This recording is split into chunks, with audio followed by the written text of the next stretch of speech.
Hi, everybody. I'm Lee Carroll. I am the original channel of Kryon. Take another breath. And part of our transformation is being able to hear from teachers, from channels, from people that hold specific wisdom as they help us awaken our own. And they always bring messages of benevolence and love and honoring of the human. And that is what we close our day with these beautiful, loving messages from Adiranda and Kryon. So it is good day to you again, right here in Indianapolis, one last time. Dearest beings of light, we are in love with you. We see you here all day, yesterday, coming to us, and maybe tomorrow, maybe last night with the sisterhood, maybe tonight with the despocho. And you're striving for something that somehow you feel is beyond you.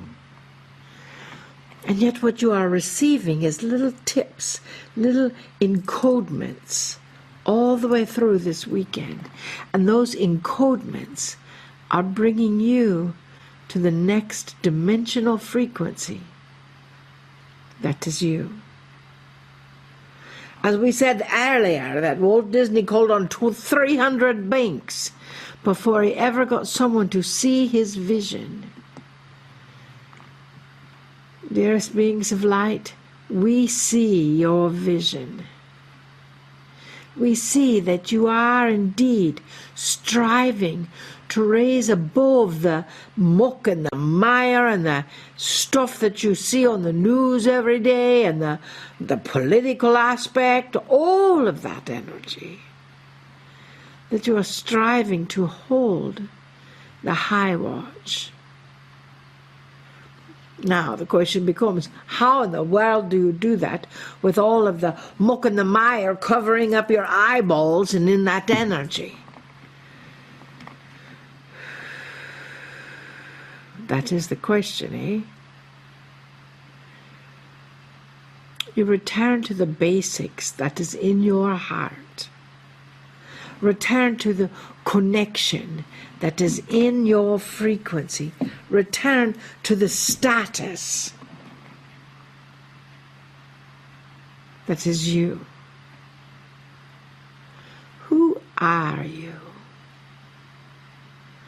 Our dear friend Greg Braden does a whole talk about who are you? Can you define that? When you leave today, or maybe tomorrow, if you join us tomorrow, we want you to sit with that question. Who are you? And just sit and make a list of all of the ways that you can define yourself. You are a mother, you are a father, you are a friend, you are a lover, you are a worker, you are a healthcare worker, but that is what you do, that is your task. Who are you? Are you an instigator of change? Are you a status quo destabilizer? Are you a pathfinder? Are you a creative solution finder extraordinaire? Are you a sofa sitter?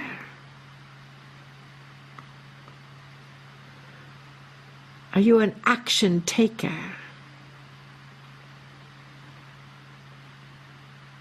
Are you inspiration?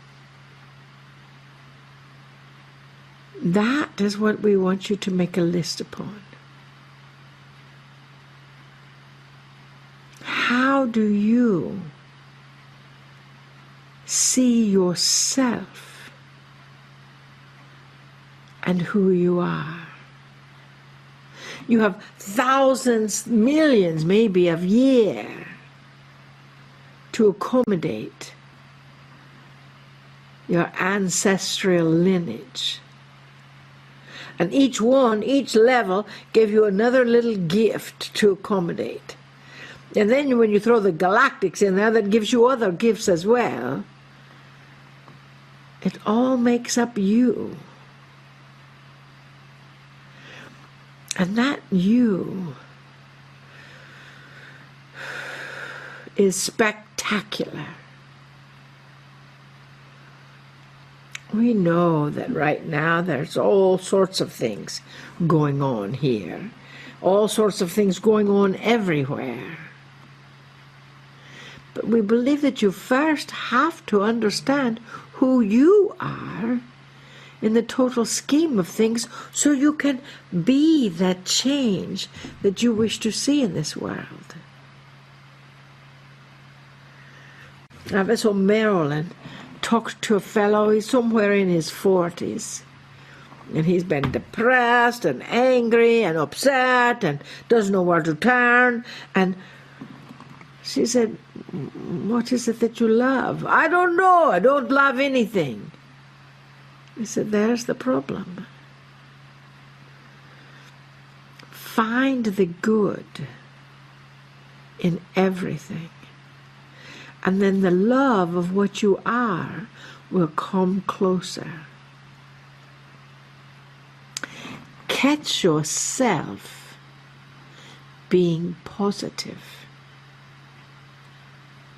What would happen if you thought, well, that was a good moment. I like that. Let's expand that moment into a full day.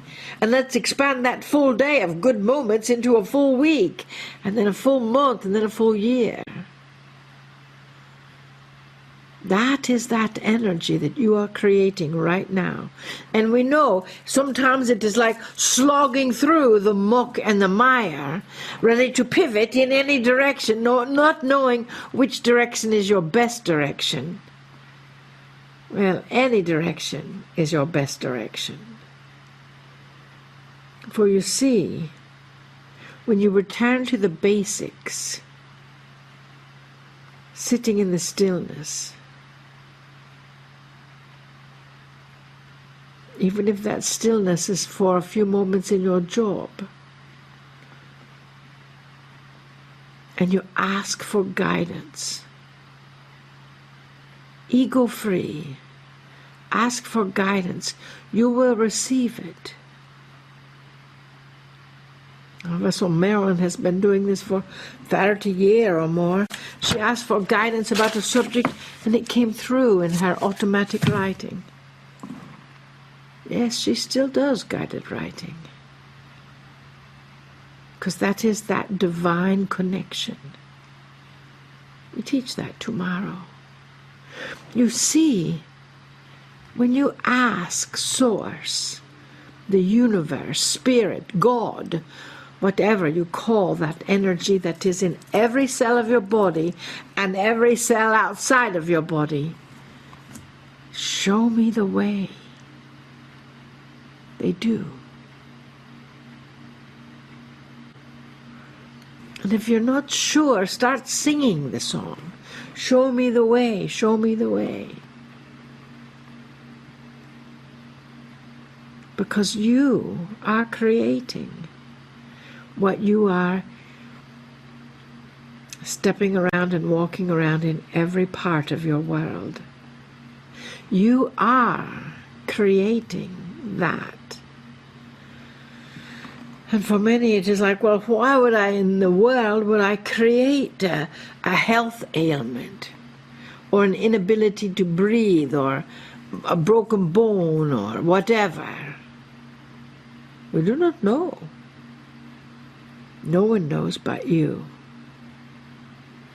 And that is indeed why we have asked you to go back to the basics. Sit in the stillness. Appreciate you. Appreciate you. Because how can you appreciate or have compassion for anyone else if you don't have compassion and appreciation for yourself? That is what the Master said. Love yourself, and then you will love others. That is the key, to see the good within you, to see the acknowledgement of that power place within you. And then breathe into it, give it life, and be willing to pivot in any direction, because that's where life will take you. And say, yes, yes, I am worthy. Yes, I am magnificent. Yes, I am here. Yes, I do make a difference. Yes, I am. Yes, I am I. Yes, I am a. And you fill in the blank.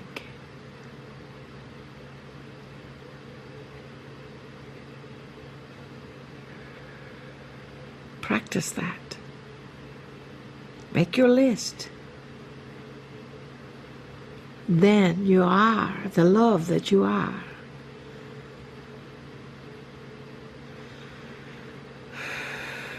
Fulfilling your pure potentiality. We love you deeply. We see you. We know you. And we bid you namaste. Namaste. Greetings, dear ones. I'm Kryon of Magnetic Service. Most people listening to this don't understand that many times before I channel, there's one who channels before me. The energy of Adiranda, beautiful. The words dripping with love and truth. Because when you put the channelers together, dear ones, they give you much the same message. I would like to continue my message of joy. This is one that I have been giving now for 2 days. This is number 4 of 4. Finding joy in the midst of chaos. This particular channel is not instructive as much as energetic. For I want to give you the truth of joy, the real truth of joy. How is it seen by spirit, joy? How is it seen by humanity instinctively, joy? So I'm going to start with what you don't expect. I have given you information now for years that this planet wallows in old energy. And the whole reason I'm here is because that will change. That for eons, literally, humanity has been in a low consciousness state and never ever lifted itself out of it. Not really. It had peaceful times, but always turned into war yet again. There was never a coherence in humanity.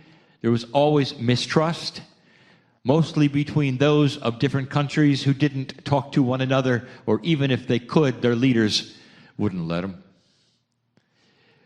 This is a low consciousness planet for so long, and now it begins to shift.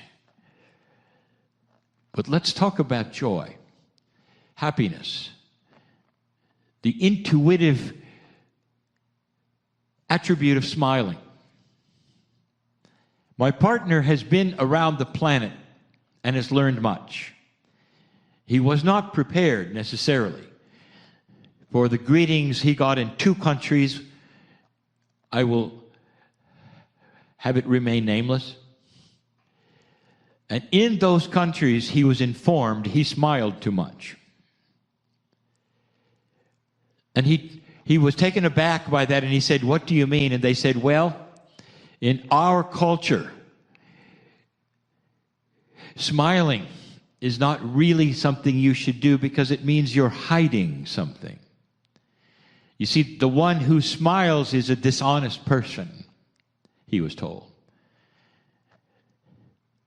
He didn't pay attention to that. He did it more, just because that was his reaction to having that news. He was in one of these countries, in a small restaurant, and a young person, barely 18 she was, bent down at his table and spoke quietly. And she said, "I see the internet all the time, and it just seems like Americans, they smile all the time. Is it really true, sir? Because I know you're an American, I can see it." And my partner said to her, "Well, they don't smile all the time, but we do smile a lot." And he always remembered her reply. And she said, "I'd like that to happen here."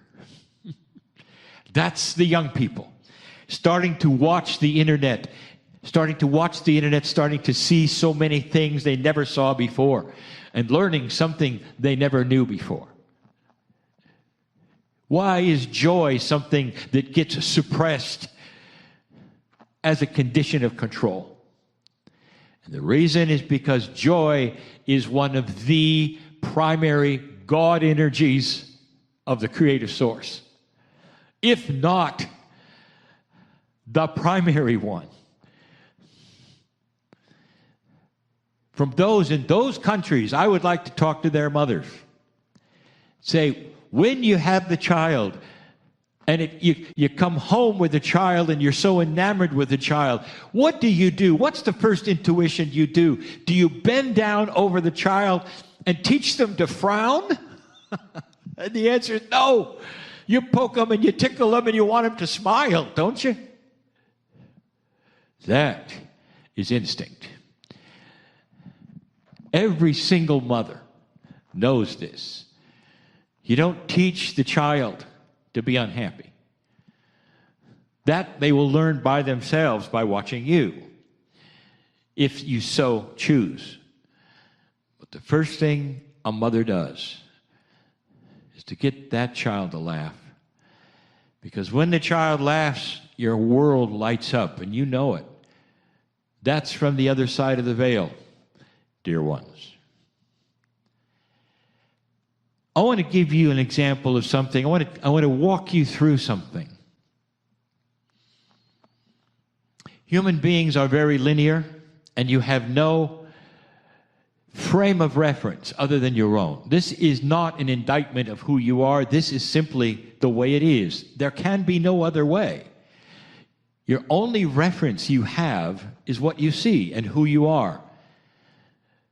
If you had another reality to come and go in, you'd be able to then quote it and talk about it, but you don't. You have that reality, which is you. In this linear reality that you experience, there's one human, one name, one face. That's you. You see it every day in the mirror. You don't think of yourself as being multiple, even though you are in a multidimensional form or way. You don't really look at yourself and see your soul, although you have one. You don't look at yourself and see the Creator, although you are part of it. Your reality is what you can see and touch and feel. You're told, by the way, that when you die, that soul of yours goes someplace and something happens, depending upon that which you believe. But how do you envision that? And I'll tell you. A human being sees themselves in their body, representing their soul, then going to perhaps be judged or not, or to a party or not, but they see themselves as themselves in 3D, in their body, going perhaps to heaven. It's so interesting to hear some of the questions about heaven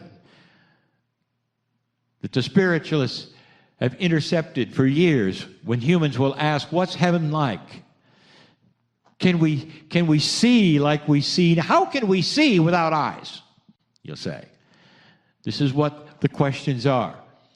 One of my favorites from my partner was, are there rocking chairs in heaven? Because the human who asked, just their favorite thing to do is to sit in the rocking chair and watch. And so you see, you put your own reality even on the esoteric things that are so grand from the Creator about where you might go when you die.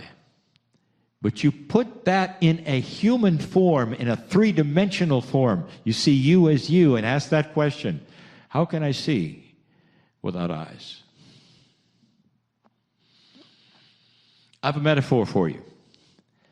You'll understand it. Let's pretend you're a caterpillar. Let's pretend in this story that a caterpillar has a little higher consciousness than it does and can think like you do.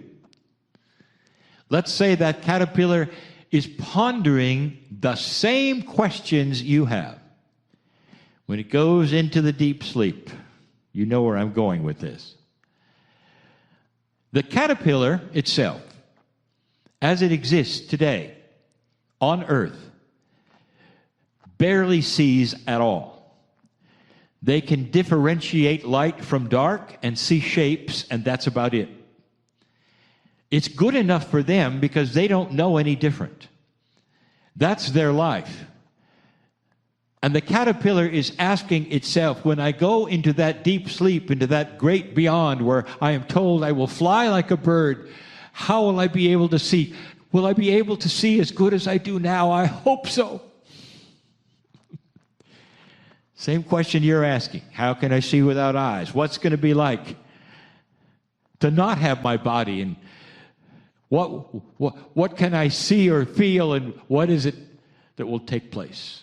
And that caterpillar is asking that and starting to ponder it, maybe even worry about it.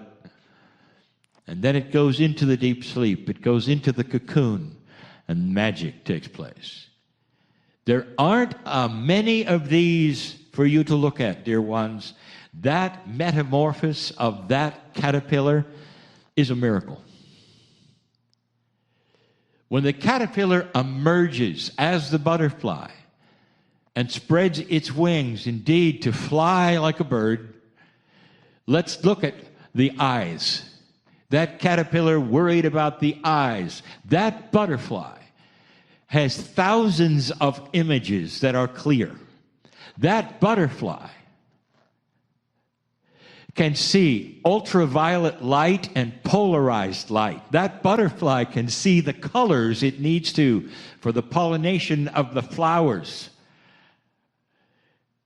It sees 100 times, 1,000 times better and differently than the caterpillar ever conceived sight would be. When you take your last breath,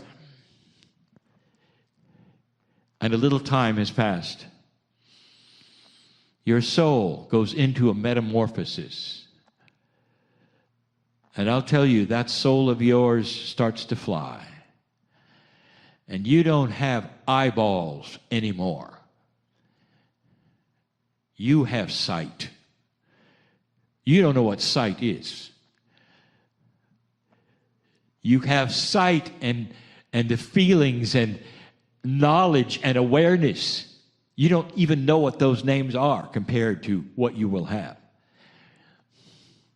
Because being a human on earth is so different from going home.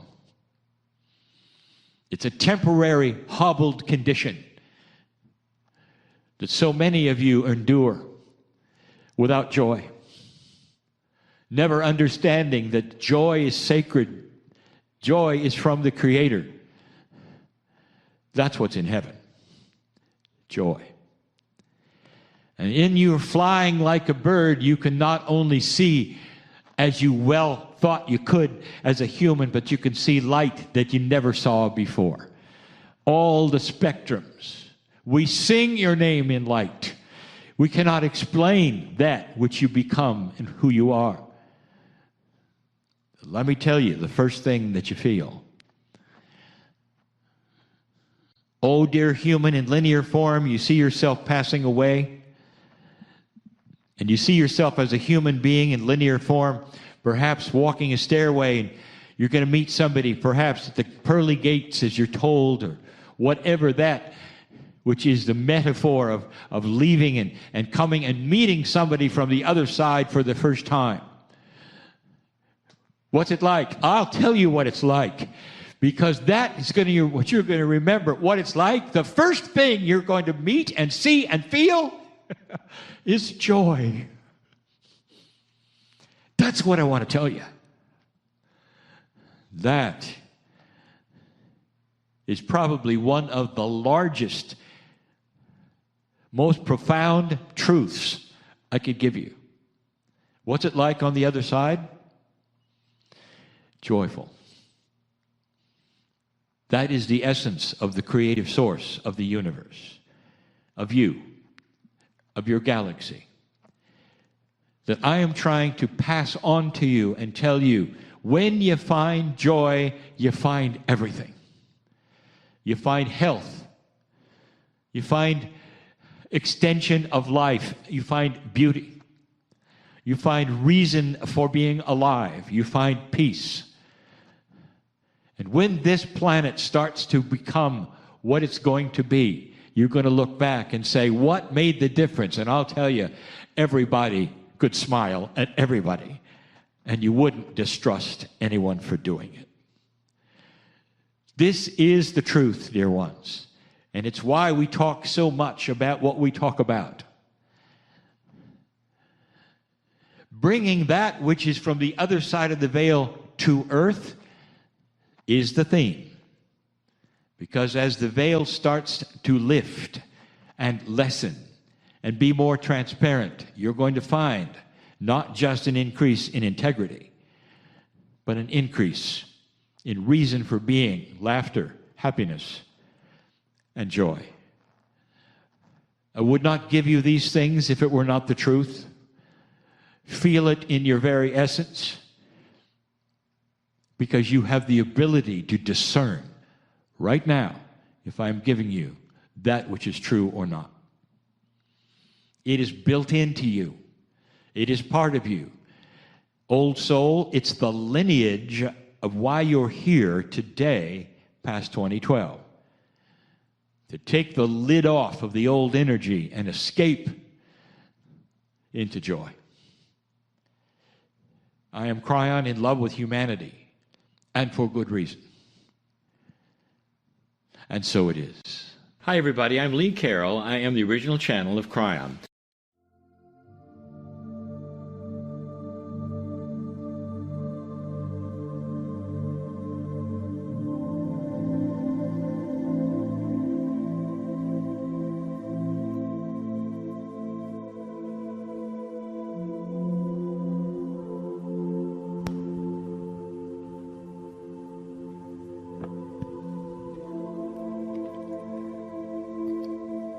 Greetings, dear ones. I'm Kryon of Magnetic Service.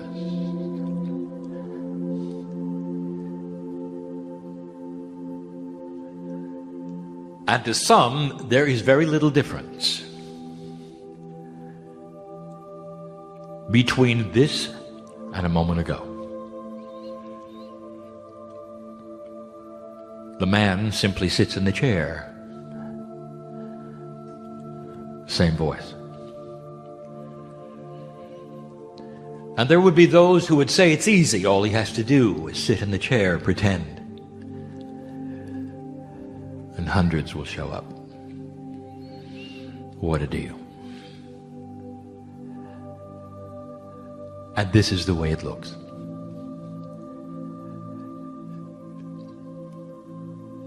And the difference is there are those who will know that the energy is different.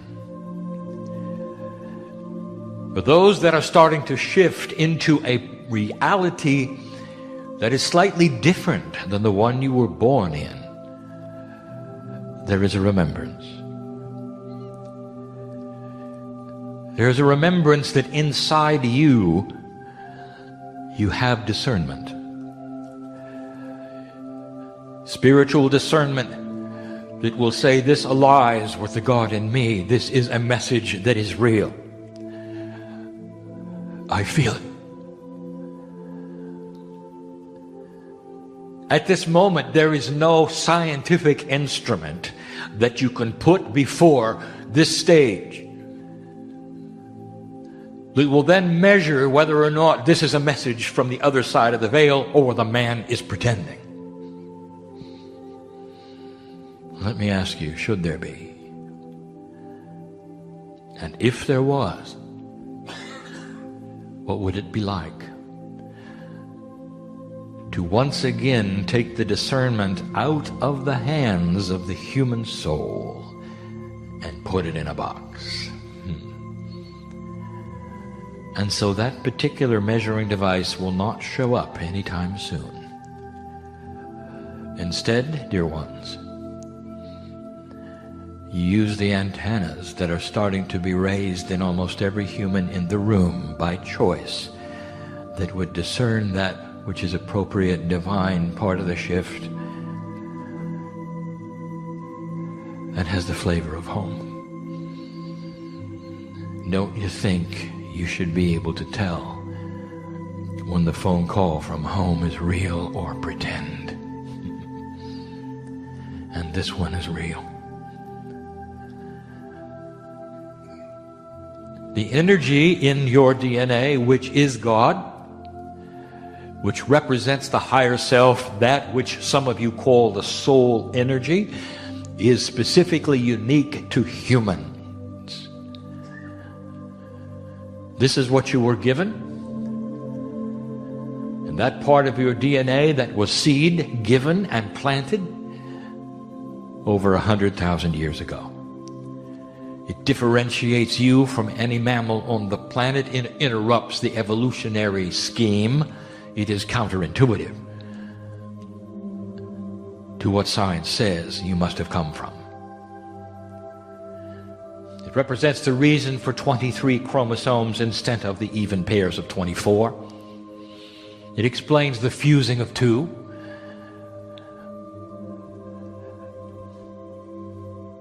And now you have it. 80% of the globe is convinced of the afterlife. That's more than wishful thinking. That is instinct.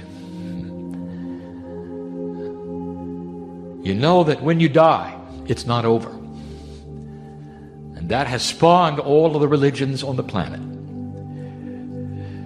In short, humans know that this is temporary.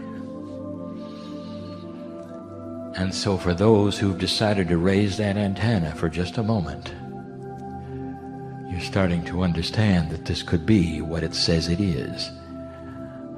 The energy from the other side of the veil that comes into this place, appropriate, by invitation.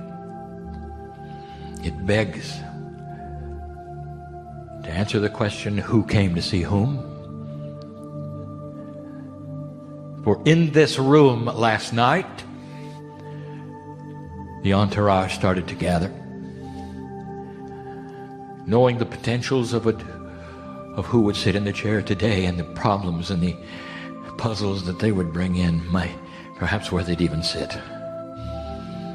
So that for a day we could sit with you and be with you, to help you clear your mind of the things in 3 dimensions, perhaps to bring you to a state where you might even believe more than you do now because you sit in this energy.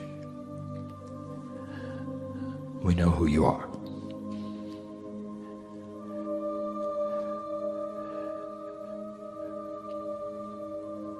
Some say you're children of God. That is not so. Brothers and sisters, equal. You're part of the test of the planet. We know who you are, for we said goodbye to you at the wind of birth. We say hello to you when you come back. And we've done it so many times, old soul. Most of the audience in the room are old souls. That's who comes. Those are the ones who are interested enough, where the antennas are starting to go up, And they're feeling this particular shift, which they expected. And here you are. And you want to know the messages of the day. I'm going to give you one in just a couple of hours. I want to finally explain fully an expression that I gave you over a decade ago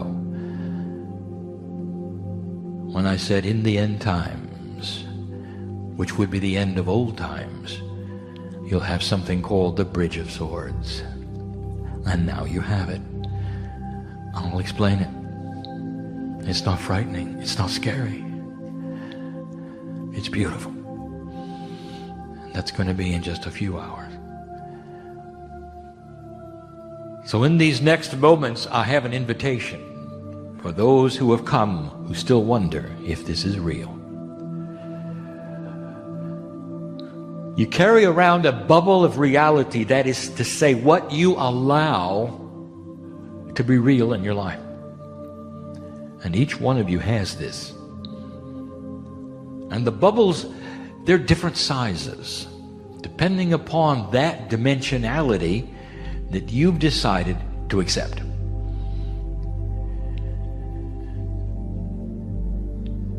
If the bubble is one of logic only,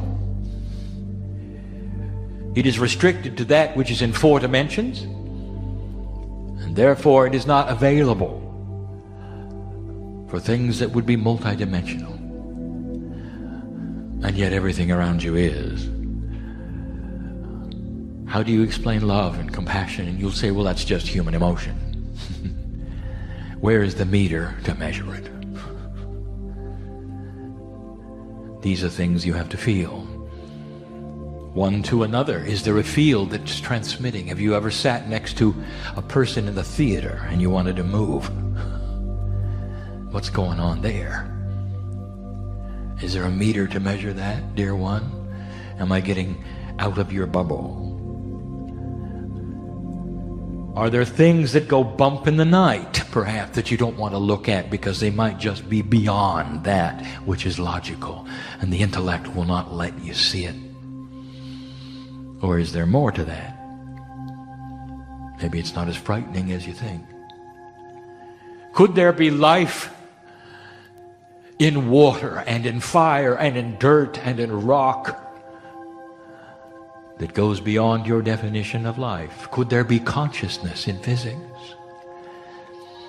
All of these things that I've listed are multidimensional realities which your bubble will not let you see. So here's the invitation, just for the next few hours. What would it hurt to expand the bubble? To look at some things that might be there and always were, but you don't have explanations for them yet. Does it mean they don't exist because you cannot explain them, dear one? Or might you have the wisdom for just a little while to look beyond the bubble, beyond your reasoning power, perhaps even to accept the possibility that some of these things might be real? And at the end of the day, you can adjust your bubble to where it was before or not. And when you leave this place, no matter what you believe, the same number of angels will walk out with you who walk out with the channeler. But that is the love of God. And that's the way it works. You are not in judgment for what happens today. You're here to be healed, your feet to be washed, to be soothed, the puzzle solved, to have an overlay of greater wisdom than you came in with. That's why you're here. That's what we see. And that one's up to you. That one's up to you. And so it is.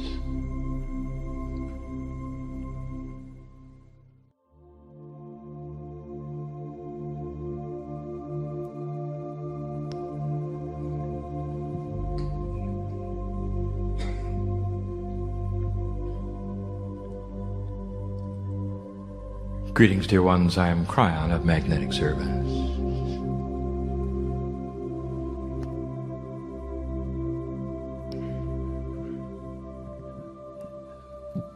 In the scheme of things, all things,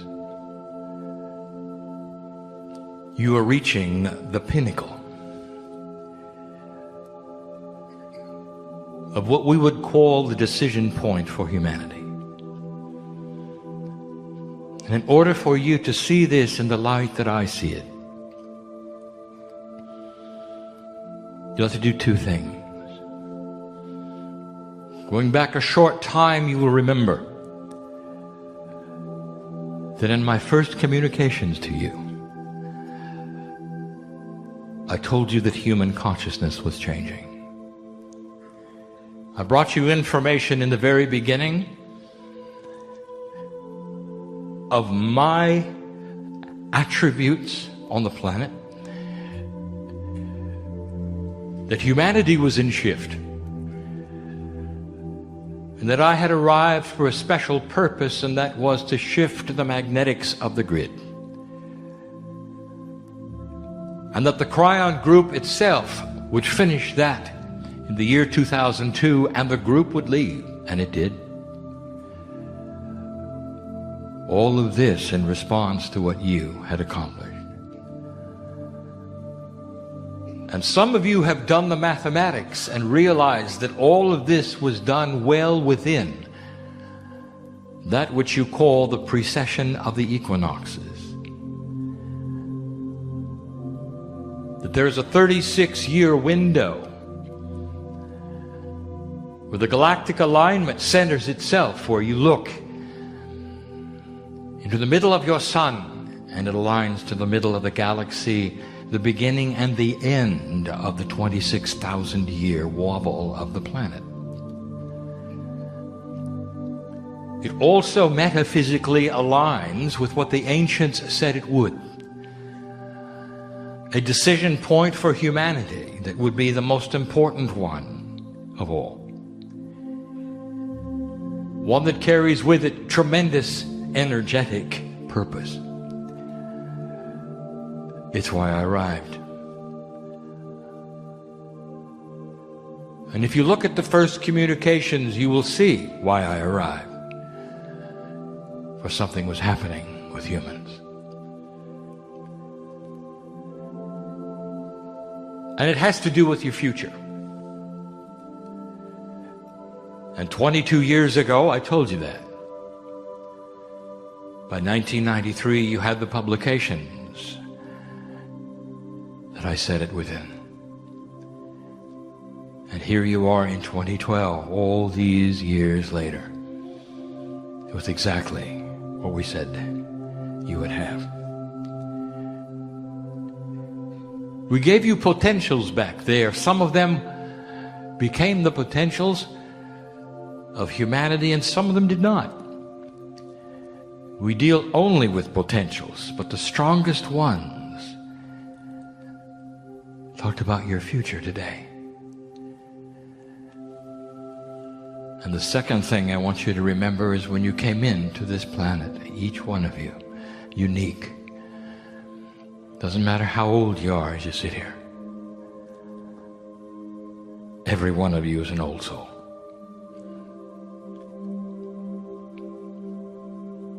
The old souls are the ones who tend to tune in and listen and read to a message such as this.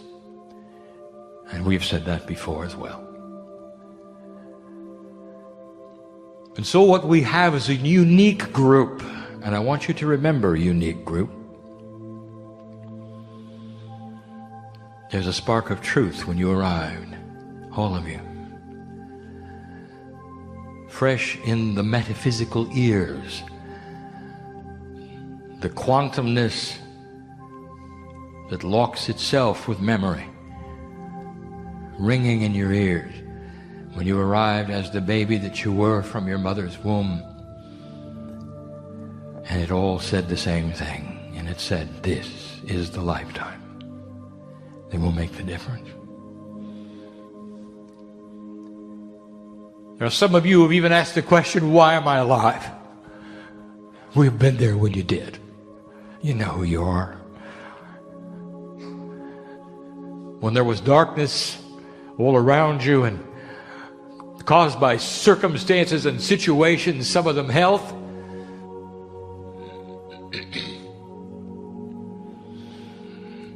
I'll tell you why you're here. You're here to complete this task that you started so many years ago also. This is the decision point. And from my standpoint, it has already been passed. There is no test in front of you. You've already passed it. In your timeline, you're coming up through it and going into it. In your timeline, there's 18 more years of it. 18 more years. So at the end of this year, the 2012 marker, at that solstice point, it is simply only that, a celebration point in 3D time, celebrated at different times on the planet, of course, where you say, we did it. And I suffice it to say right now that those who created this enlightened place called Earth know you did it. There's already celebrations in the skies. And yet, there are things happening on the planet that we told you would. And there are those who are worried.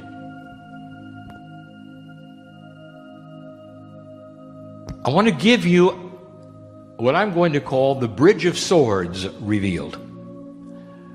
Here is a phrase we have given you many times in the past. We told you that in the end, that is to say, now, the end meaning the end of the old paradigm of the planet, you would have the Bridge of Swords. Let me tell you some potentials about the future. Immediate future.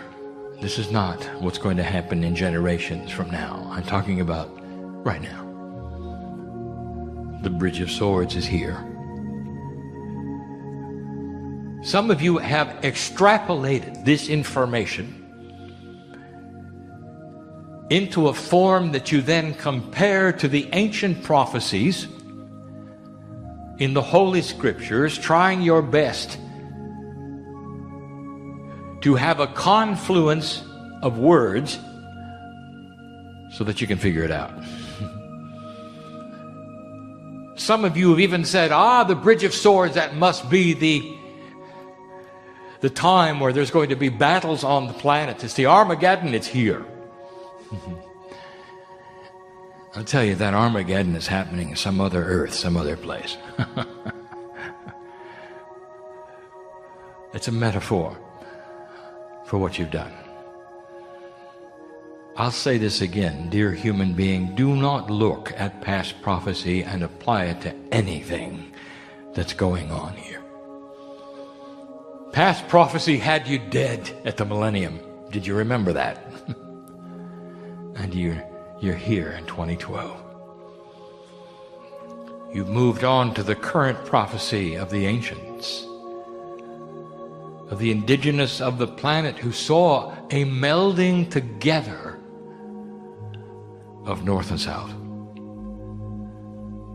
The prophecy of the feathered serpent, the prophecy of the condor and the eagle. The movement of energy on the planet in a way nobody ever had predicted, except the indigenous. For they saw the potentials of some time fractals that had the ability to have humanity pass this decision point and move into the next part of what we'll call the shift of human consciousness. What's going to happen next? The Bridge of Swords. So let us analyze it. Let us tell you what we had in mind when we gave you the phrase. And we ask you not to build upon this anything that is not said here. Do not then extrapolate more than what is given.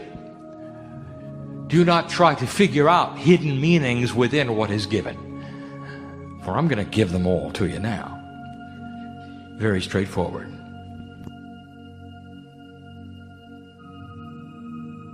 It's a bridge. So let's look at that first. What is the bridge doing, and why must there be one? Well, congratulations, dear ones, because a decision point, not always a bridge. Sometimes it's a chasm that humanity would fall into, so they had to start over again if they would.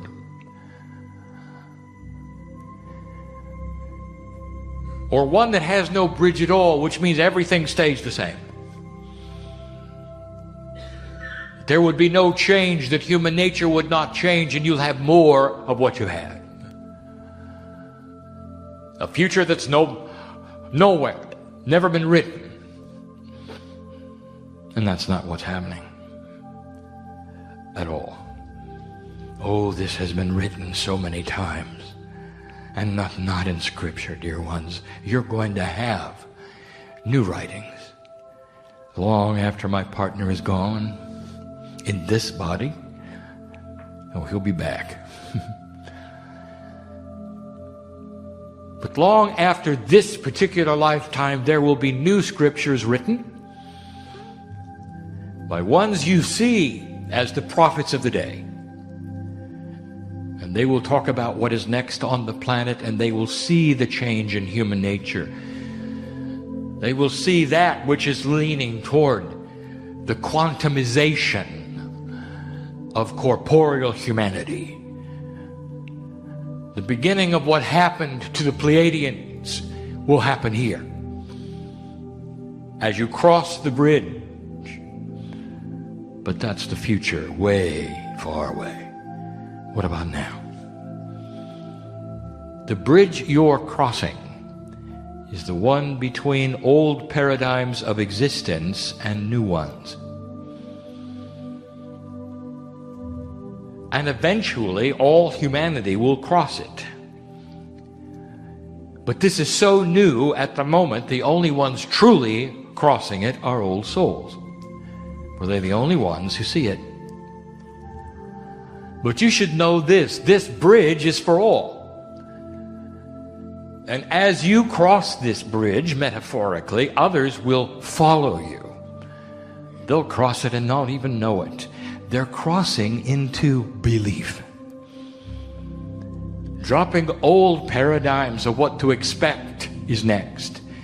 Accepting new paradigms of a future without war. Looking at civilization different than you were ever told it could be. Dropping old fears that so many have had for so long. That's the bridge.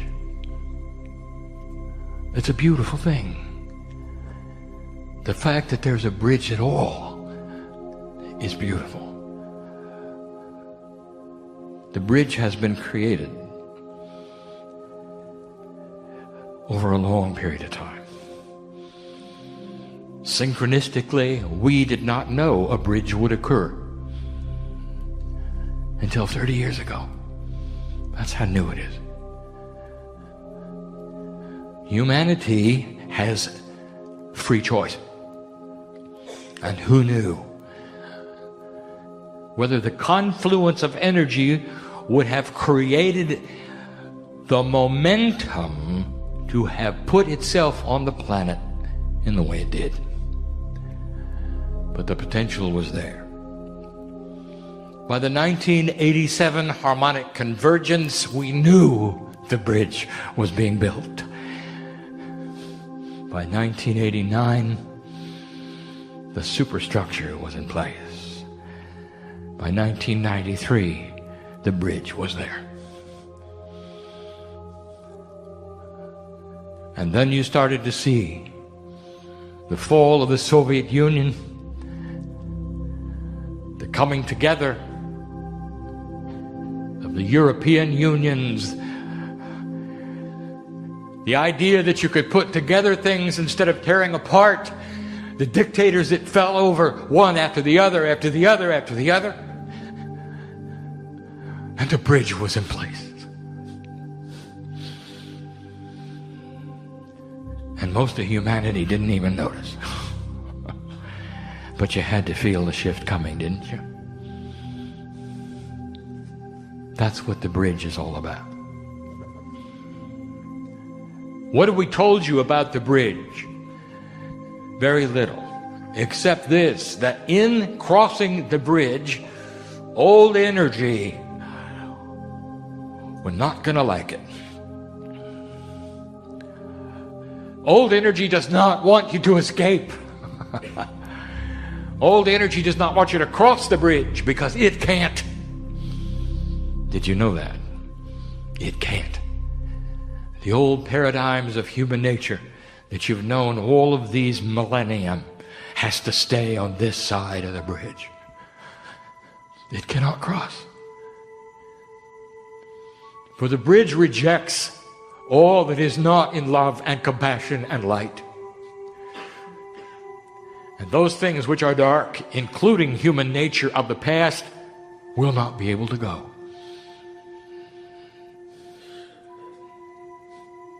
But the ones I speak to right now, they're already on it.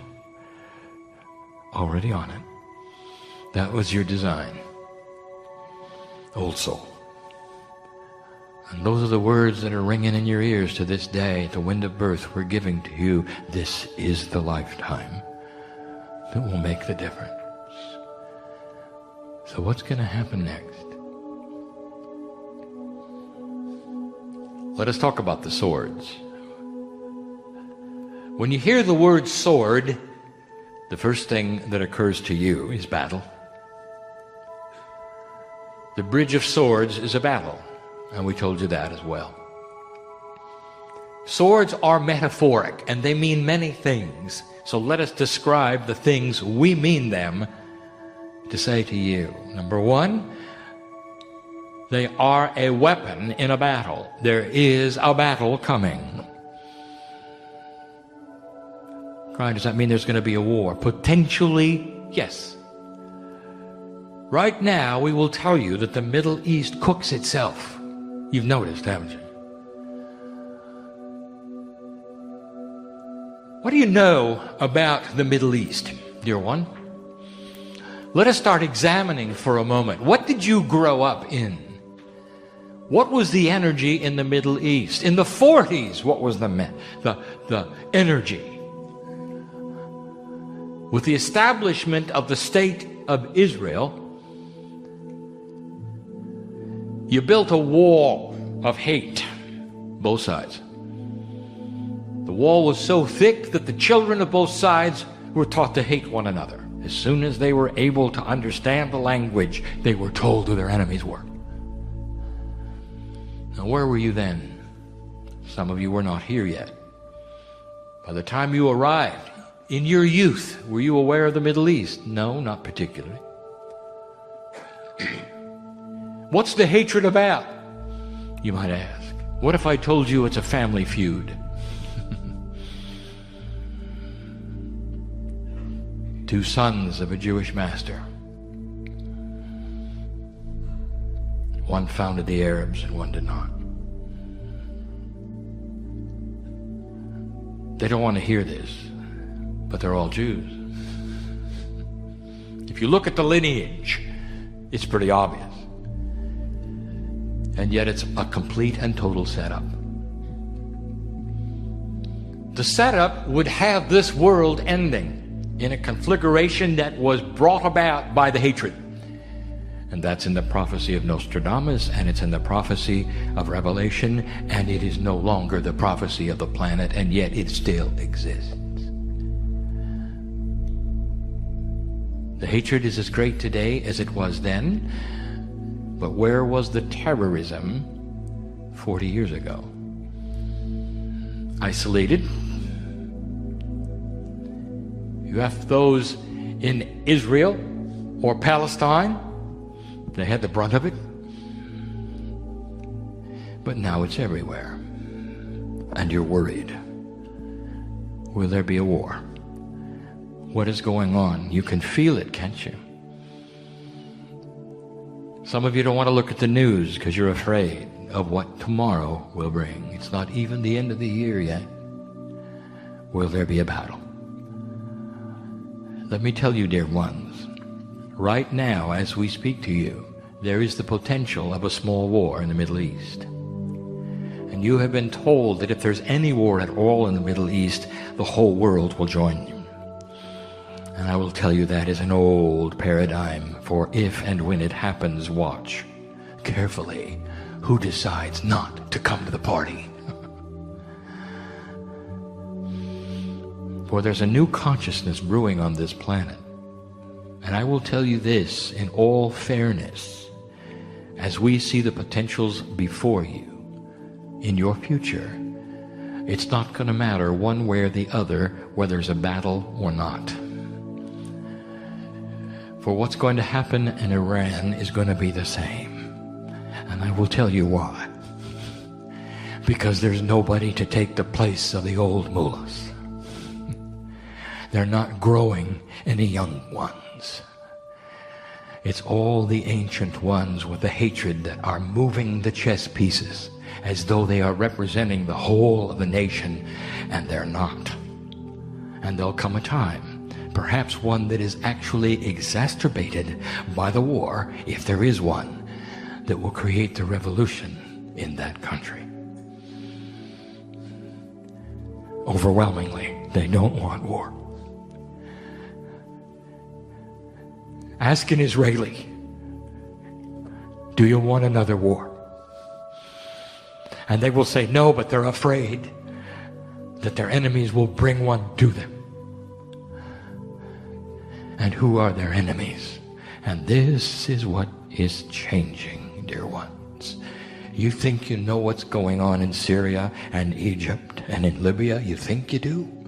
Let me tell you, there's a recalibration going on there of what they believe and who their enemies are, of what they want from their government. And I'll tell you what all of them want eventually, and you may not see it for 20 years, but they want schools and hospitals. They want what you have in your stores. They want the freedom to worship their prophet without a small group telling them how they should. They want to honor Muhammad in their own way and see the love of God in him as was designed by him. That's what's going on. That's the battle. There's a paradigm shift at hand, and you're going to see it over there first. And it may not be pretty. And I want you to hang tight. Don't pull out what Nostradamus said at the last minute. Nothing he said has happened since 1987. Don't now then grasp the scriptures in Revelation and draw out all of those words that haven't been true for 30 years. Nothing has happened as they said it would. The only thing that rings true there is that there's still problems in the Middle East. All those quatrains falling on the floor didn't come true. The timing's not right. Take a look. Oh, there are still those who say it's happening, it's happening, it's happening, because they're invested in fear. Some of them actually want it to. They believe the culmination will be in the rapture, we'll go home. Well, I'm going to tell you, you're all going home. But home is across the bridge to an earth without war. That's the bridge. Old energy dies hard. What else does a sword mean? Kryon. I wanted to get the bad news out of the way. What else does a sword mean? Sword is a symbol of metaphoric truth.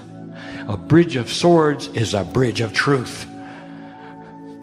And sometimes you cross the bridge of the swords crossed above you in celebration. Do you understand this?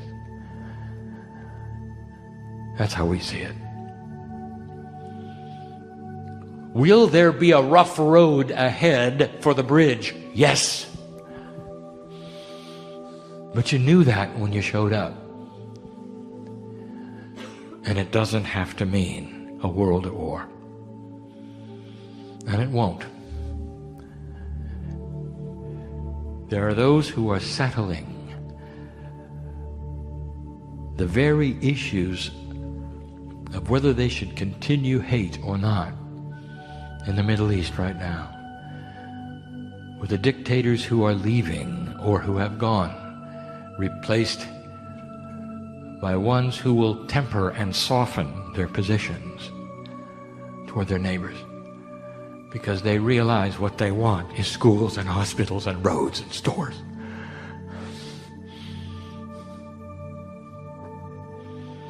Is that too hard for you to imagine? What you're showing on the news is they're consumed with killing each other. I would like to ask you to interview them.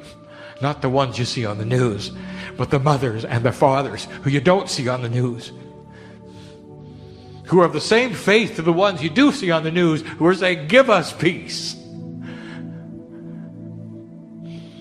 Leave us alone. Let us grow in our own way, in our own culture. We don't want to make bombs. We want to have compassion. This is the bridge. It may get worse before it gets better. And we've told you that so many times. But that's why you're here. What you do next is so important. Whether you're going to fear it, whether you're going to have compassion for it, whether you're going to understand it and stand up tall, move forward across the bridge, whether you're going to cower in a corner, worry. When you see what you expected, old energy dies hard. The sword of truth. What other truth could there be that you're recognizing? What about the truth of the way things work?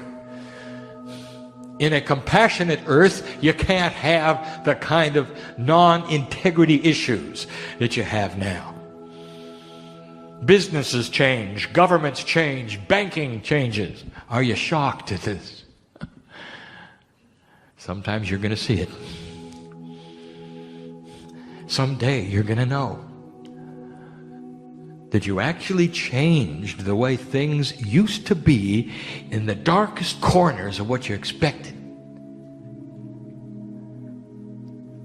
And you'll realize you made a difference.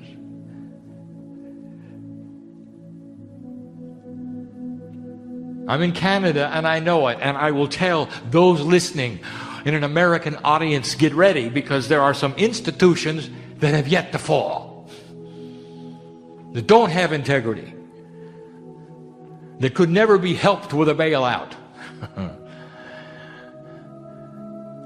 And the biggest one is Big Pharma, and we told you that before. It's inevitable. If not now, in a decade, it's inevitable. And they will fight to stay alive. And they will not be crossing the bridge. For on the other side of the bridge is a new way. Not just for medicine, but for care.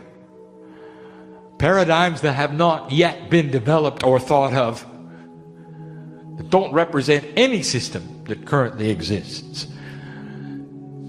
Created and developed by young minds who have concepts that the seniors don't know about. Things that don't have integrity today will fall over tomorrow. Just get ready. And it's all part of what's on the other side of the bridge. New ways of working. New ways of business, banking, government, medicine, you name it. New ways to create electricity. New ways to clean the water. New ways to feed yourself. It's all there. It lies there just waiting for you to cross the bridge. Don't be afraid. Light worker, this is what you waited for. This is the future that you wanted. That's why you were born now, alive now instead of later. Doesn't matter how old you are, senior. Don't count the years you have left. Don't go there. Just don't do it. I want you to see your life as all the lifetimes you've ever lived with the energy of what you've created on the planet right now in your hand. For this is the way Spirit sees you, and it's enormous. And your footprint on the earth is enormous. And what you're doing now as you cross the bridge is enormous. Only the old souls, with the wisdom of accumulation and the Lemurians that some of you are, can move that bridge and cross it quickly.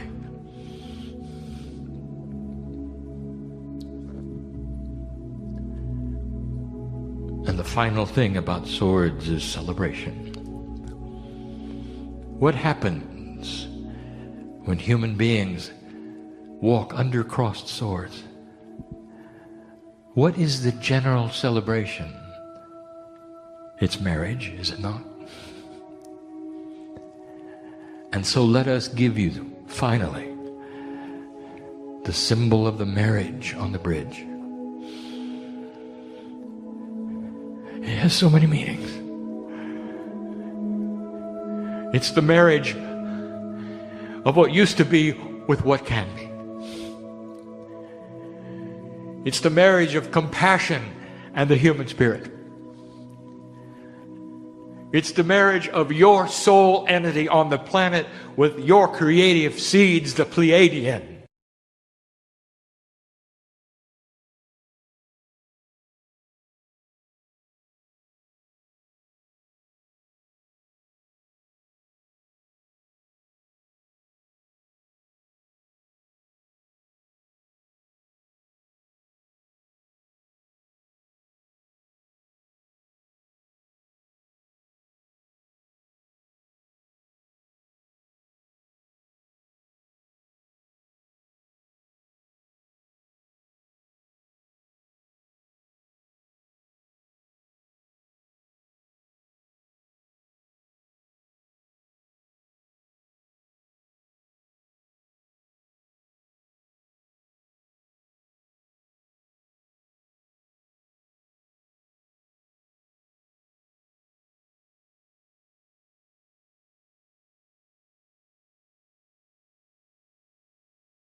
Hello, I'm Lee Carroll.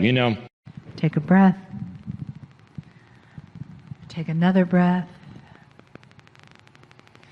And let yourself go more deeply into this place of being honored, being activated by the Star Mothers. Feel the energy in the room and know, without thinking, that they are with you. They are with us. There is a light and a love from the hearts of the Star Mothers that surround this family.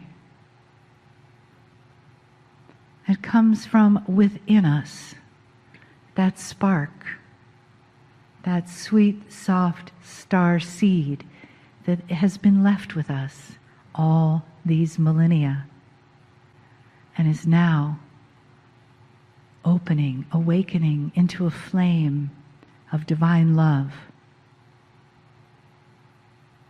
that is in front of you as you live your life each day with your own wisdom.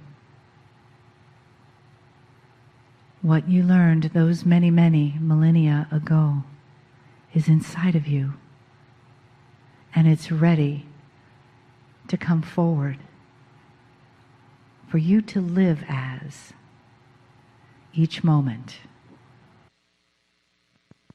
Greetings, dear ones. I'm Kryon of Magnetic Service. It's not a long channeling, but it's important, especially for those who would call yourself old soul, or would sit here or listen and say, I am indeed a worker of the light. If you have come across this particular message, dear ones, and you don't know what an old soul is or a light worker, and you don't call yourself one of those, this may be a mystery. But we are talking mostly now, to this particular group in this city of Columbus, Ohio.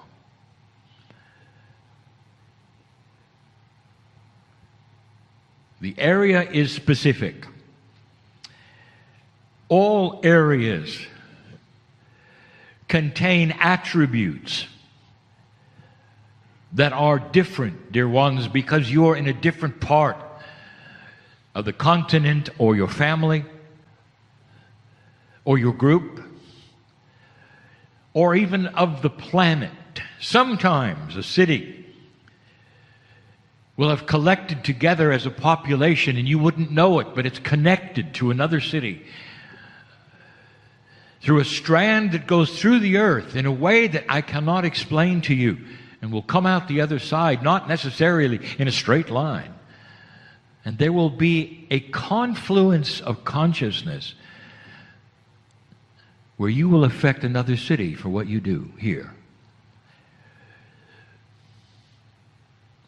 Sometimes you pull together areas around you. You are the hub, many times, of energies completely around you, depending upon where you are on the planet, depending upon the consciousness that is here. And we have said this wherever we have gone. My partner has put me into some places that were so profound, especially those places in Europe which have a history that is grand and great. It is 5 and 6 times as long as yours here. And you can imagine the things that have happened there and the culmination of energies that pile up there and the work that has to be done there. You can imagine the number of portals, if you want to call them that. They're focused energy points that might move around there, that light workers like you are put there for, so they can work with them.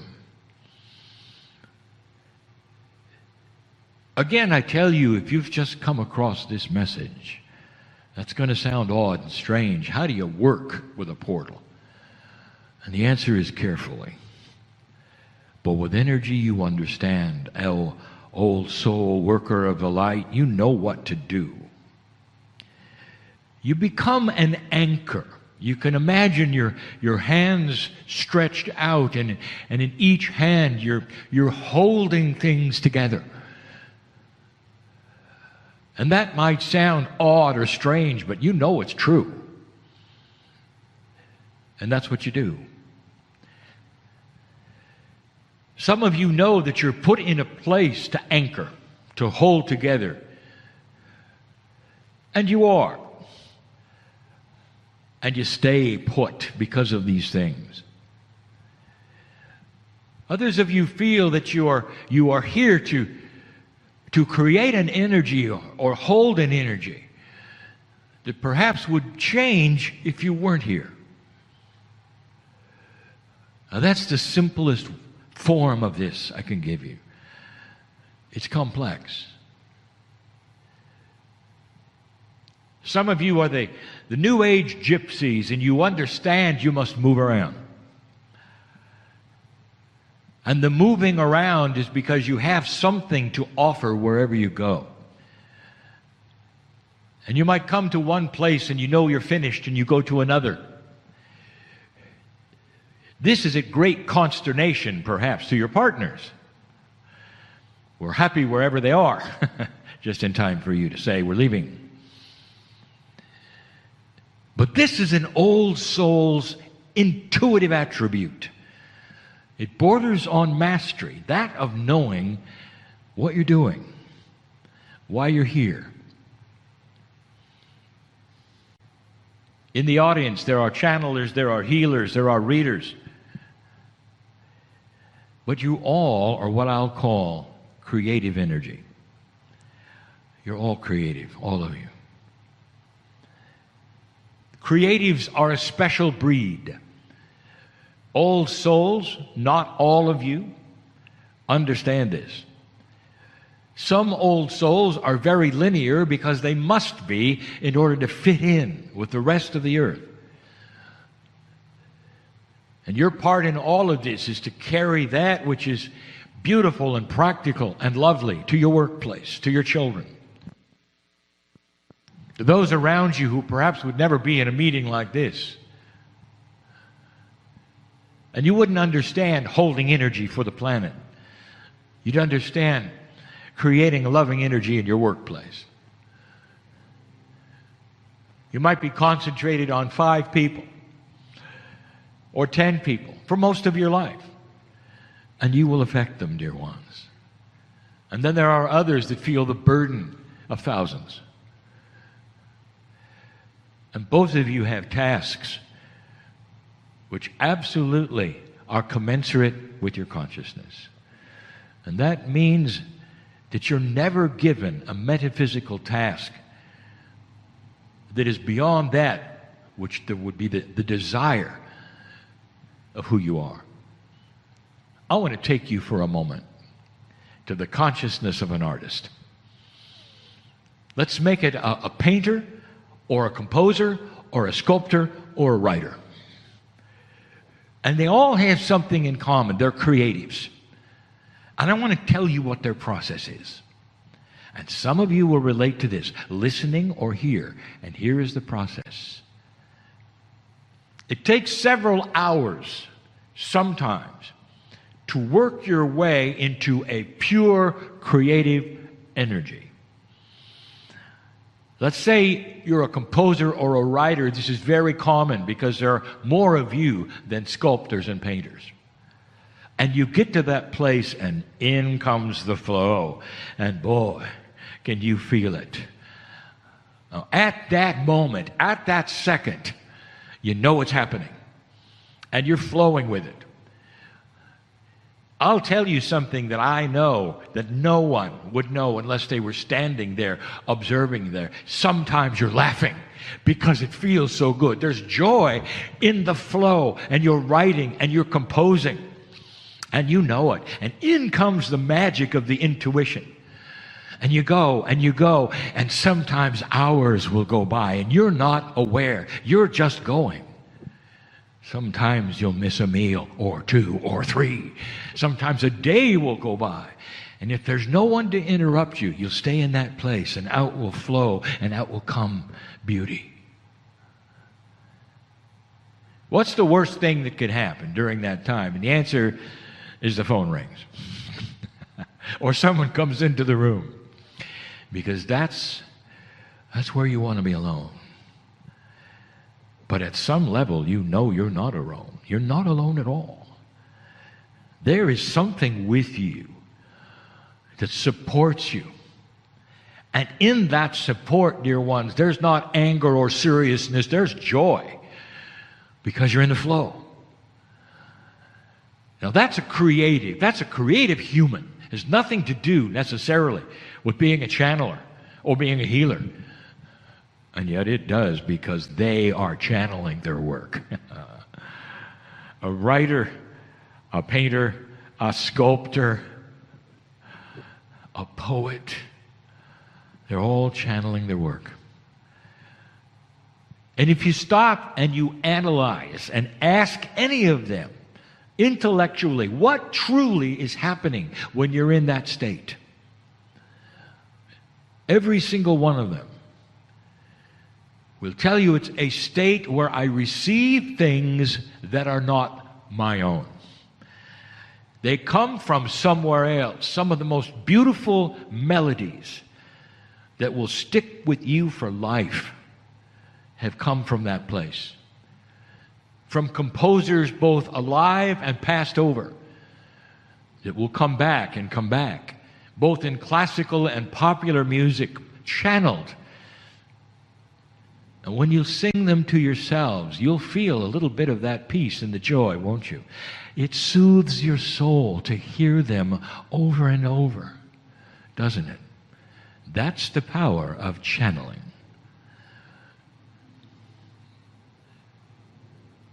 So now you're a metaphysical worker, and this audience or listening, I want you to apply the same attributes because they're there.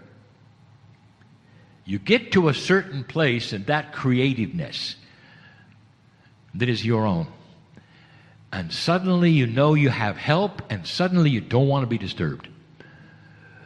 You don't want the phone to ring. You don't want anybody to say anything because it rips you out of that space. How do you know, channeler, healer, reader, writer of spirituality, how do you know when you're in that place? I will tell you, the first thing you will feel is joy. If you don't feel joy, you're not quite there. Or you're taking it too seriously. Because the true attribute of the purity of the creative source is release. And you release all of the burdens that you have in order to do the work. And here's what I want to tell you, because there are some of you that carry the burdens right into it. Let's say that you are a holder of the energy of this planet, of this area. Let's say you're an architect, and you know what that means. Let's say that you are part of holding things together, old soul, and you know it. And you say, I'm tired. Let me ask you, what are you tired of? When there's joy and there's magnificence, and you're working the puzzle in those attributes, how can you be tired of joy? And the answer is because in the old energy, it was a lot more work than it is now. Did you hear what my partner said earlier today about the energy has changed and your relationship to it has changed? Therefore, holding things together doesn't require heavy lifting anymore because you have changed. Your magnificence, dear ones, is amplified in this new energy. If you don't know that now, it's time you did. It's time you claimed it. And stop being tired when you hold the energy. And understand that there is joy here.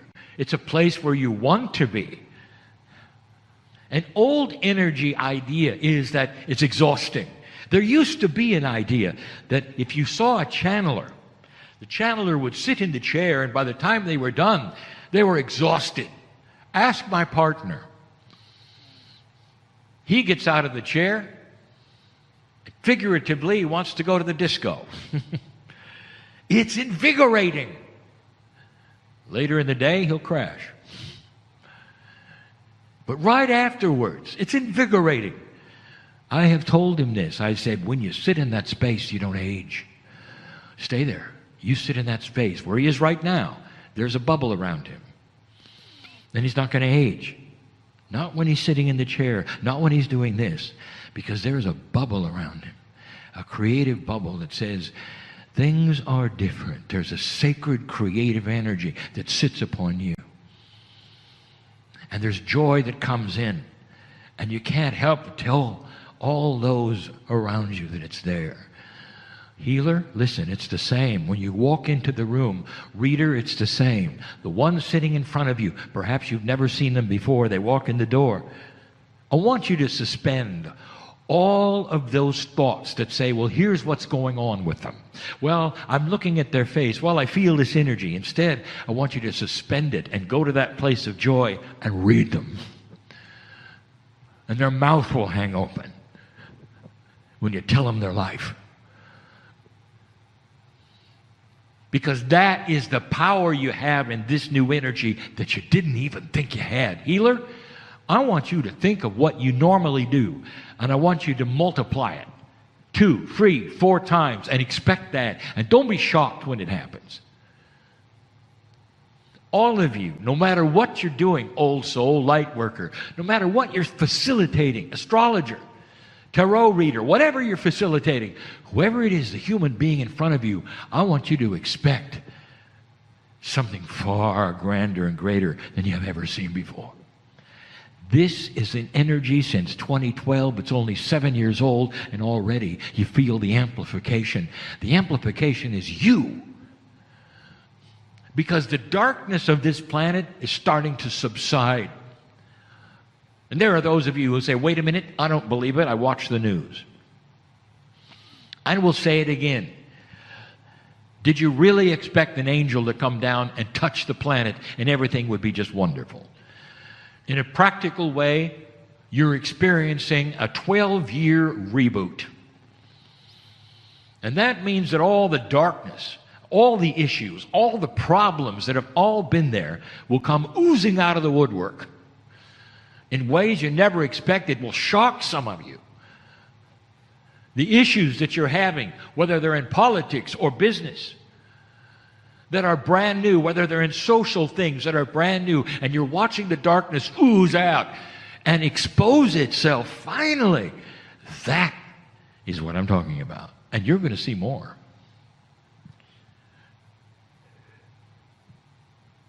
Certain systems are broken. And you're realizing that. They're not working like the design was in another energy. They're not. You got to redesign them. Some of them have to almost completely break before you can fix them, and some of them you'll catch them in time. But that's what this reboot is about. Meanwhile, if you're a light worker, if you're a healer, if you're a channeler, all that you are will start to enhance. And some of you will start to ask questions. What's happening? I've told you this before. Isn't it odd that when things change, especially spiritually, the first thing a human does is say, what did I do wrong? You realize, don't you, that's built in. Change, especially spiritual change, often comes with an attribute that will poke the self-worth of an individual into a place where they'll say, I'm not really certain I'm doing it right anymore because it's changed. We told you before that it's like the radio station you were tuned into. The spiritual station has gone to a higher frequency, but your receiver hasn't. And the idea is find the new station. And there'll be many of you who say, well, how do I do that? And it's so simple. Ask where it went. And say, dear Spirit, I want the new station. I'm standing ready with all the talents of an old soul. Show it to me. And it won't be long before it tunes itself in. But you got to be ready for change. You can't say, well, tune me to the new station and keep everything the same. But you do, don't you? Human nature does not accept or want or like or realize change. Not really. And so this is the plea to those in the audience, to the old soul, to anyone listening to this who is a worker. Open yourself up to things you don't expect, and don't cling to what always worked. Expect more. There's two people sitting in front of me right now that have a project that you're thinking about doing. And there's worry. Will it work? Will it not work? One of you tried it before and it failed. My message to you two, go for it. And you will find an energy open up that you didn't expect, because it's time, dear ones. The path has been greased with the 2012 energy, with the darkness starting to diminish. The light is coming on. Projects now will succeed where they didn't before, on an individual basis. Things are different. Things are different. This message I've given before, and I'll give it again. I'll give it again and again, because so many have to hear it, who have come into this planet, who are now realizing why they're here and what's happening to them. Blessed is that human being who wakes up to the magnificence of who they are and what's possible in the joy and the love of God at this time on the planet. And so it is. And so it is. Hello, I'm Lee Carroll. Hello, I'm Lee Carroll. It's time for us to go into a channel. It is indeed. Yeah. So I want to invite you to make yourself comfortable in your chair.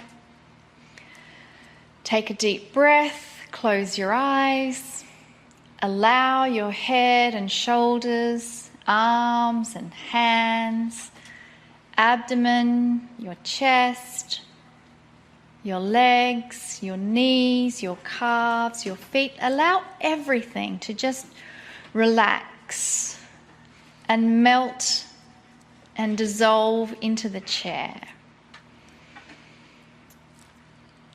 And let's focus on our connection with Gaia.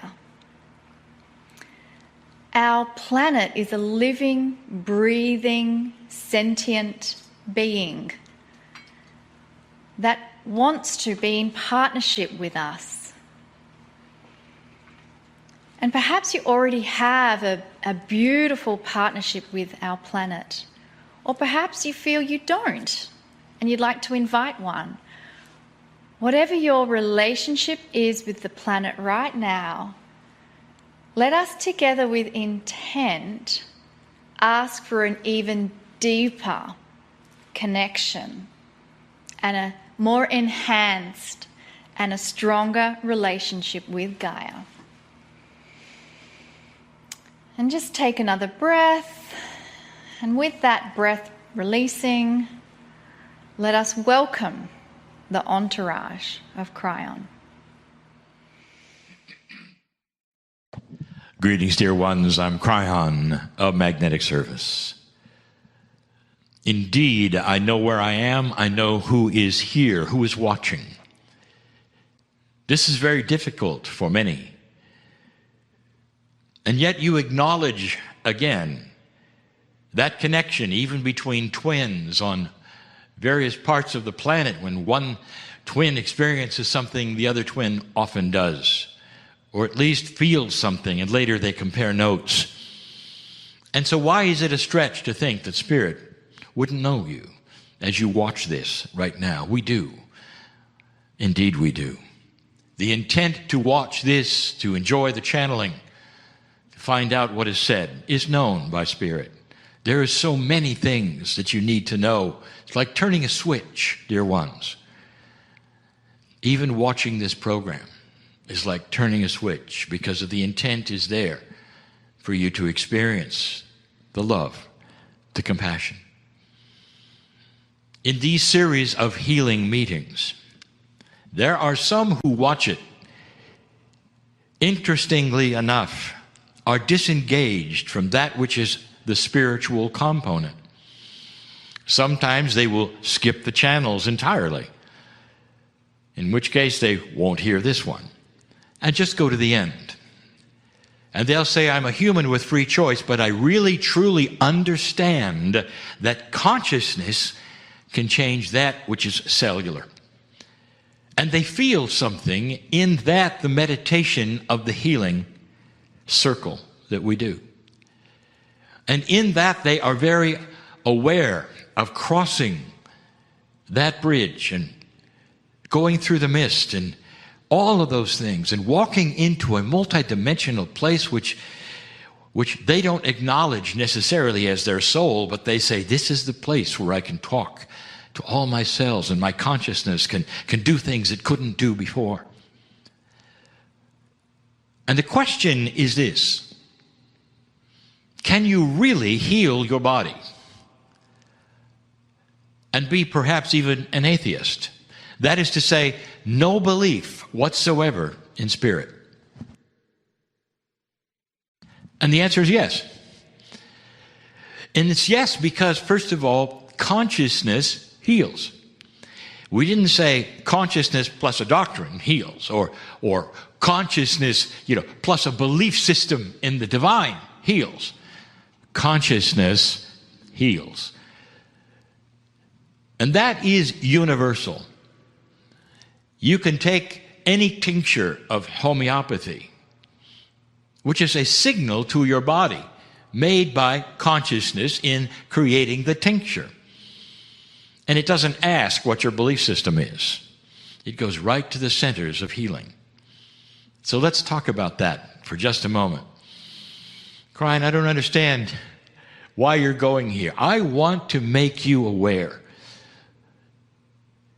that anyone watching this program, no matter what your belief system, or even if you don't have one, can go to that place that is yours to go to and work the miracles that you need to work. But let's get back to this one who has asked this. Kryon, I'm not even sure I believe in you, but I like the meditations and I like where we're going and it's working for me, but I don't believe in God. Am I okay with that? And the answer is absolutely okay. You are always okay in the eyes of the one you don't believe in. And that love of God that you don't see or recognize is always pure for you, always has a hand out for you in case you would choose to change your mind. But dear ones, that healing is yours if you choose to. But it's not complete. Let me describe to you the metaphors of those who've asked about that, who don't necessarily want to participate in a belief system that is a metaphysical one or any one. They just want to work with their own consciousness and their own cellular structure.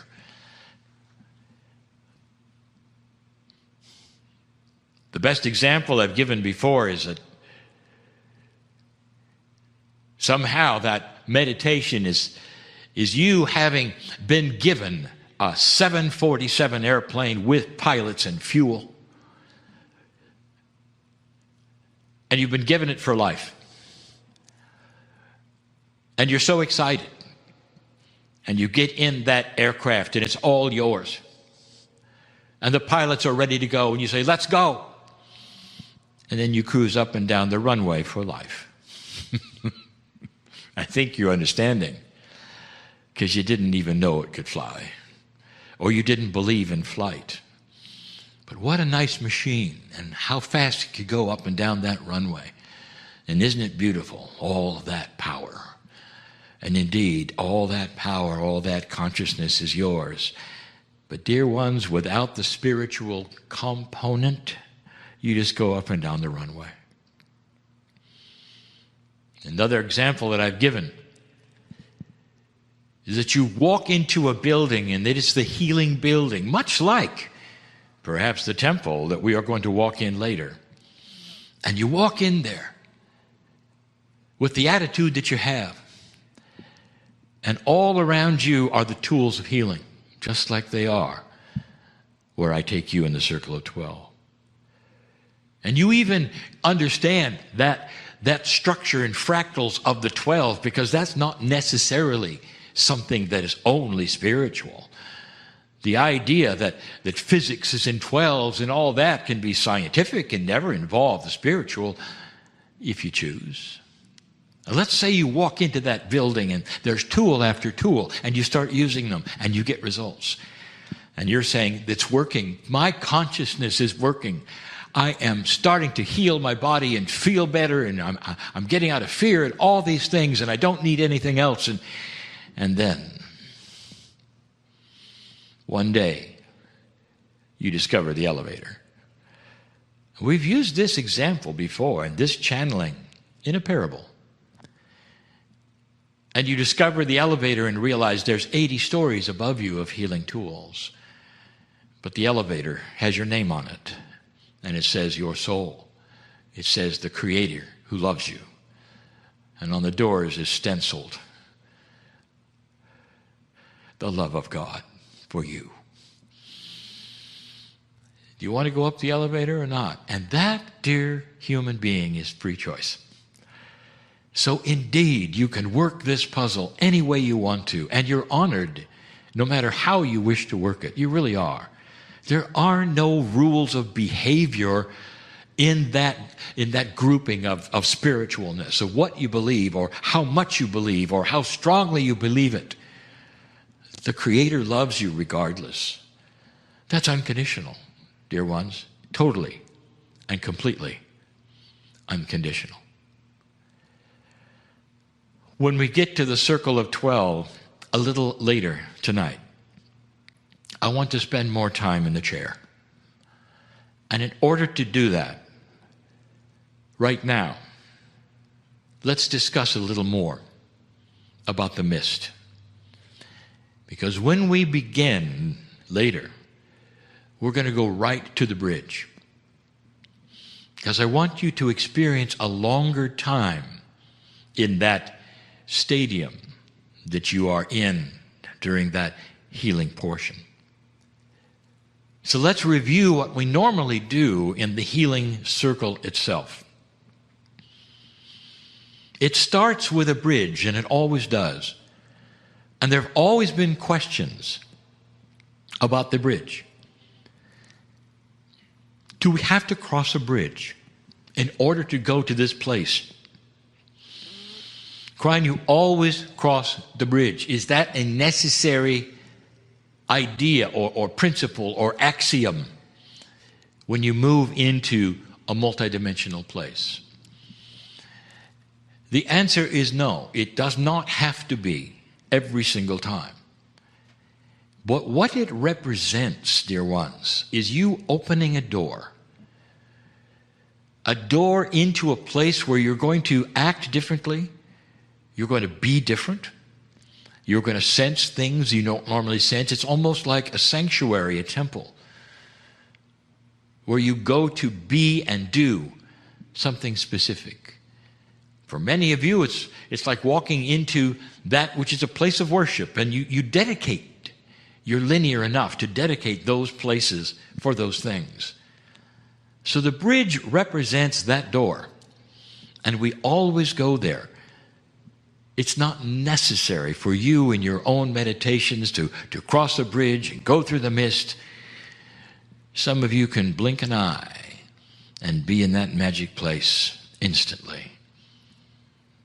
But this particular series of programs, seen by so many, and some who have just arrived, need to understand that the bridge is a representation of going from the linear known dimensionality that you walk around in to a place that is unknown.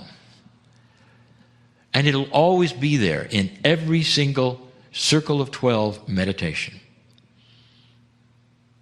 And what we also tell you is that the bridge changes shape and the chasm that it crosses is different every time for you. And that is a metaphor for you being comfortable with the bridge, or for it representing a crossing that is personal. And we've said before, is the bridge for one human to walk on? Is it for traffic? Is it for a train? Are you riding the train? Are you in one of many cars?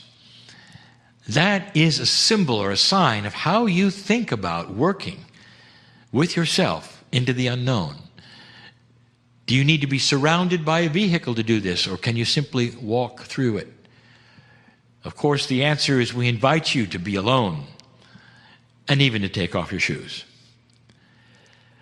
And then we put you through the wall, which is a mist. And that particular mist represents that shield, that wall, the final step that we say, don't do this unless you mean it. Where you go into a part of you that you don't know you have. The multidimensional part. The part that allows you to be in two places at the same time. Like visions, where you can sit in the chair in 3D and be in that one, that dimension, and at the same time be somewhere else, completely holy. And you don't separate yourself. Part of you does not stay in one place and part goes to the other. The way it works, dear ones, in multidimensionality is you all go, all the parts go, and you indeed are in two places at the same time. You can still feel the temperature of the room you sit in, but at the same time you're feeling something else. The wind of the love of God. As you work into your soul and you experience something that perhaps you'd never experienced before. We're giving you all of this right now because later tonight we're going to make that one quite short and move into that magic place and look at it a little closer and spend more time in the chair where all things are possible because consciousness is king and the love of God is there as well. And so it is. Hello, I'm Lee Carroll.